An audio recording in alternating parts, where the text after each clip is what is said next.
And prior to storage spaces, creating volumes meant slicing up those physical disks directly. Storage spaces abstracts and allows us to virtualize by injecting two more layers between our volumes and our physical disks. That first layer is known as a storage pool.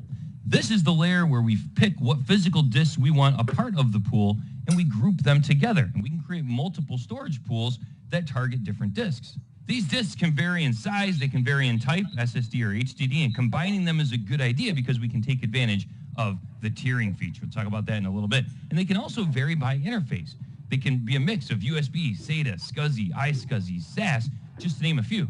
It works with locally attached storage or directly attached disk enclosures, otherwise known as JBODs, just a bunch of disks. Now, once we've grouped our disks into one or more storage pools, we use those storage pools in the layer above it, known as storage spaces. Now, in the UI as well as PowerShell, they're known as virtual disks. And I know the naming is a little funky here because these are not the VHDs and VHDXs we know and love. They're virtual disks entirely in the context of storage spaces. So this is the layer where we actually use the storage in a given pool. So when we create a virtual disk, we're going to specify what pool we want to allocate that storage from. We can use fixed or thin provisioning, and we also specify our resiliency settings. This is one of those sweet features that make storage spaces so economical.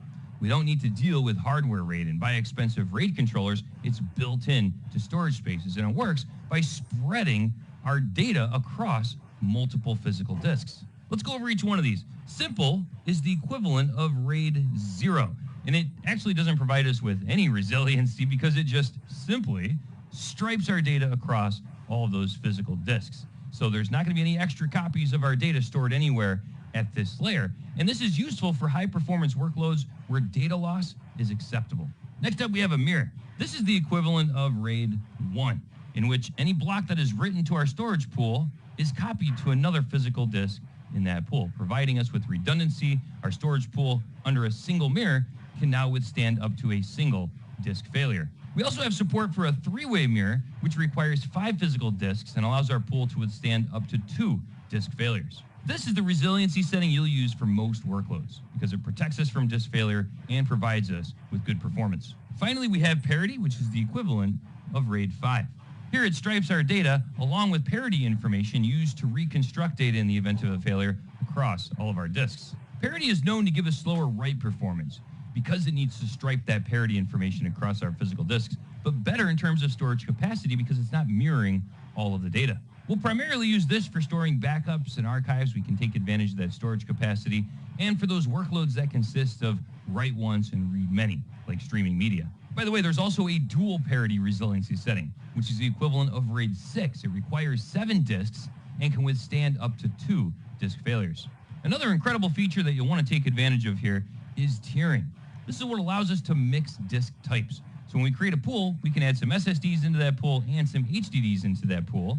And storage spaces will actually monitor the data inside of that pool. And it'll take the hot data, the most frequently accessed data, and move it over to the fastest tier, SSDs. And then it'll take the less frequently used data and move that over to our slower HDD tier. And it all happens transparently behind the scenes. You can use PowerShell to pin files to a specific tier. Another great feature that's built in is support for a write-back cache.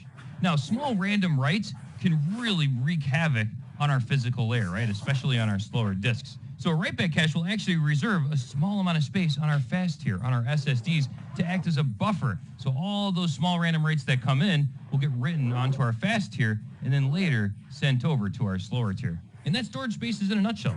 Once we've configured these layers above our physical layer, then it's just like working with any other disk. We can create partitions on them, format them with the file system, and turn them into usable volumes. And the best part of all of this, because it is abstracted and virtualized, this layer here isn't set in stone. If we run out of storage at any layers above, we can just plug more physical disks in and add those to expand our pool dynamically. With that, let's jump into the virtual lab and learn how to work with storage spaces. I've logged into our single machine for this lab. We're back on FSNUG, our file server, where we have 3 physical disks attached to this machine.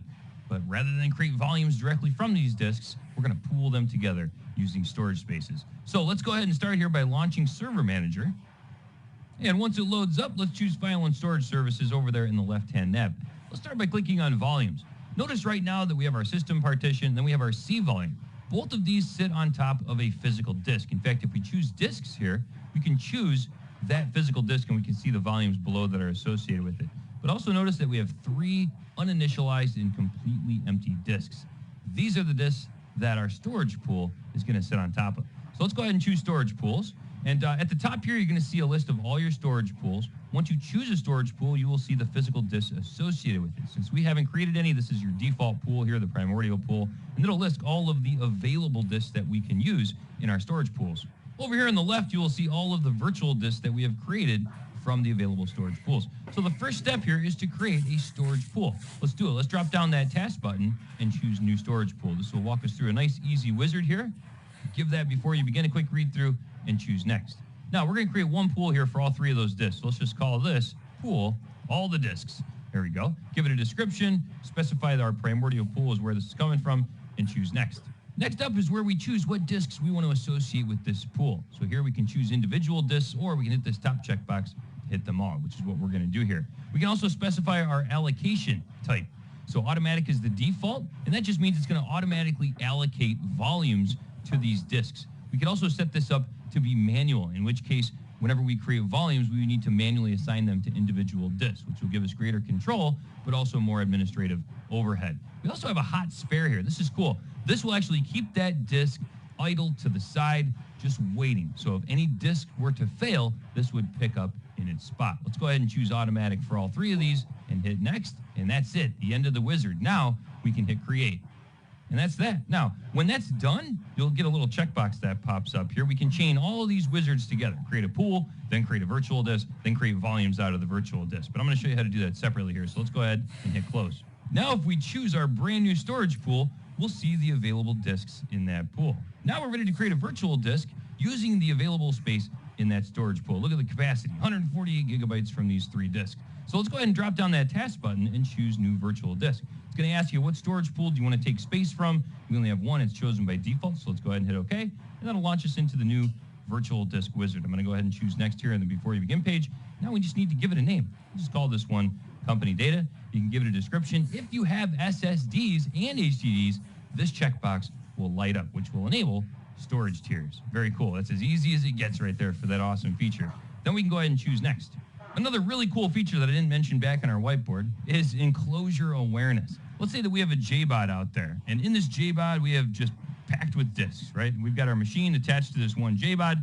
We create some storage pools. We create virtual disks with all our resiliency settings. So we've got mirroring going on in here. We've got parity going on in here. So we've got lots of redundancy inside, but it's inside. We only have one enclosure. What happens if that enclosure blows up? Well, all of our data and all of our disks go with it. So enclosure awareness, which by the way requires at least 3 JBODs, so you'll need at least 3 to make this work, and then this checkbox will light up, will ensure that that data is spread across physical enclosures. So once we set up a mirror, now that data will be mirrored across enclosures and will be protected at the enclosure level. Great feature, and that's why this box is grayed out for us. We're dealing with strictly locally attached storage. Let's go ahead and choose next. Here's where you choose your resiliency setting. Simple, mirror, or parity. Let's go with mirror here since that's going to be used for a majority of use cases, and hit next. Now we can choose our provisioning type, thin or fixed. So again, fixed will use all of the storage that we define here on the next screen, or we can use thin provisioning, make it as big as we want, and it'll start out with very little and grow up to that maximum size. Let's use thin provisioning here, and let's set this up as, how about a 1 terabyte disk? Even though we only have 150 gigs of storage here, we're going to thinly provision this virtual disk and hit next. And that's it. Now we're done. We hit create, and that's it. Notice when this is done, it'll also ask you if you want to launch into the next wizard to create a volume. We'll do that separately here, so I'm going to uncheck that and hit close. And there is our thinly provisioned company data virtual disk using storage from our storage pool that's getting its storage from all 3 of those physical disks. Now, something really interesting happened there. Let's head back to the disk node. Check it out. Where are those 3 disks? They're gone. All the operating system sees are virtual disks. Storage spaces claimed those underlying physical disks and said, no way, those are mine. Here you go, OS. You can have my virtual disk. In fact, you can verify that by going into our old school tool here, disk management as well. This is going to show us the same thing here. It's going to show us that we have our disk 0 that contains our system partition and our C volume, and then there is our virtual disk that's presented to the OS. So the last step here is to slice it up into volumes. You can do that right on the disk tab here. We've got a little volumes area down here to create new volume. You can also do it from, of course, the volumes tab up here, only you'll find that in the upper right. Choose new volume. Both of those will lead you to the same exact wizard. Very similar wizard that we used in a previous nugget when we used the disk management utility to slice up volumes and partitions. So let's go ahead and choose next here. Here we'll choose that disk. There's our company data virtual disk. Hit next. How about this one's going to be our U drive, right? For user data. So we'll make this 100 gigabytes and hit next. Drive letter. Well, let's go ahead and choose U. Hit next. And now check this out. File system, allocation unit size, volume label. Yeah, very similar. Exactly what we did before. It's just we're doing this against what we know as a virtual disk. What the operating system sees is just another regular old disk. So let's make this one NTFS. We'll set up our allocation unit size there as 4K, and we'll call this one user data. Hit next, hit create, and we're done. Now let's go ahead and hit close. We can open up File Explorer and head here to this PC, and look at that. We have a usable volume ready to go. Only this time, instead of being mapped to a single physical disk, it's using that virtual disk, which is using the storage pool, and its data is going to get spread across those 3 physical disks attached to this machine. So at this point, we could create more volumes. We could create an I volume for IT data, format it with the REFS file system with its own allocation unit size, and we could do it again for our V drive for VM data. Just like we did before, only this time we're working with pooled storage, not individual storage. Now, let's go and reverse this process back to the beginning, and I'll show you how we can do all of this with PowerShell. So the first thing we're going to do here is just right-click and delete our volume. So let's go ahead and delete our volume. It's gone. Now let's head back here to storage pools and let's delete our virtual disk. Right-click, choose virtual disk, hit yes to blow it away. And then we need to do the same thing with our storage pool. Right-click, choose delete storage pool, and blow it away. Now, another thing we're going to need to do here back in the disks area, where we should now see all 3 of our disks again, is let's wipe them clean. So right-click, choose reset disk, and hit yes. That'll reset it back to a state where we can then use it again to create a storage pool on top of it. So I'm going to do that for each one of these. There's also a PowerShell command that you can use to do this, by the way, called clear disk. All right, we're back to where we started. If we head back to storage pools, we're back to a primordial pool with 3 empty disks. Now let's go ahead and minimize Server Manager. Let's head back into the file system here, into the C drive, into the Nugget Lab directory. Let's go ahead and launch pscommands.ps1 into the ISE. So our first order of business, again, is to create a brand new storage pool out of those 3 disks. We have the aptly named new storage pool commandlet to help get us there. We're going to use the same friendly name we did back there in the GUI, all the disks. We also need to specify which storage subsystem contains the physical disk that we want to associate with this pool. Now, we only have one, and that is this machine itself. So if we were to run a get storage subsystem here, all by itself, it's going to return all of the subsystems. We only have one. If you have multiples, like you have multiple JBODs connected to this machine, then you'll get an entry for each one, and you'll need to filter down with the where object to find just the specific subsystem, so that way it can extract its unique ID and pass it to this parameter. Then we have the physical disk parameter. And here we're going to choose what disks out of that subsystem we want to include into this pool. And there is a can pool parameter on get physical disk. In fact, if we just run get physical disk by itself, notice that we have a can pool property of false for a disk that is currently in use. That's the one that contains our C volume. So that's why we should always pass in can pool equals true here. And then we can put more parameters on here if we just want to target specific disks. But with the can pool property, this will return exactly what we need, those 3 disks. All right, so let's go ahead and create our storage pool using those 3 disks. And that is done. Now we can head back here to Server Manager, and we can give this a refresh, and we should see our all the disk pool is back. Cool, there it is, consisting of those 3 disks. Next step is to create a new virtual disk. Here, once again, we give it a friendly name, specify the storage pool we want to associate it with, specify our size. We don't have more than 150 gigs. That's why we're going to need to thinly provision it, and also specify your resiliency setting name. And there's lots of other parameters on here as well for enclosure awareness and tiering and all that good stuff. We'll stick with this one, hit run selection, and that's going to create that virtual disk called company data, which is, again, thinly provisioned. Cool, and just to verify that worked, let's head back to Server Manager, drop down tasks, and choose refresh. And now we should see our company data virtual disk down here as well. All right, back to the ISE. Now we need to initialize all those disks. So we can run initialize disk, use the virtual disk parameter, and pass in our freshly created company data virtual disk. This will initialize all of those underlying disks. And the final thing to do then is to create volumes from them. We're going to store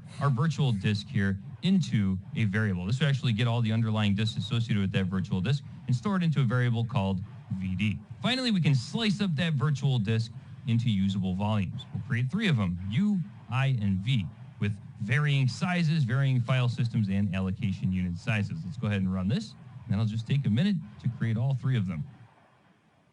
Done, done, and done. Now if we head back to File Explorer, head over to this PC, check it out. There they are. One more thing I want to show you, and boom, our pool magically has more storage without ever touching any layer above it or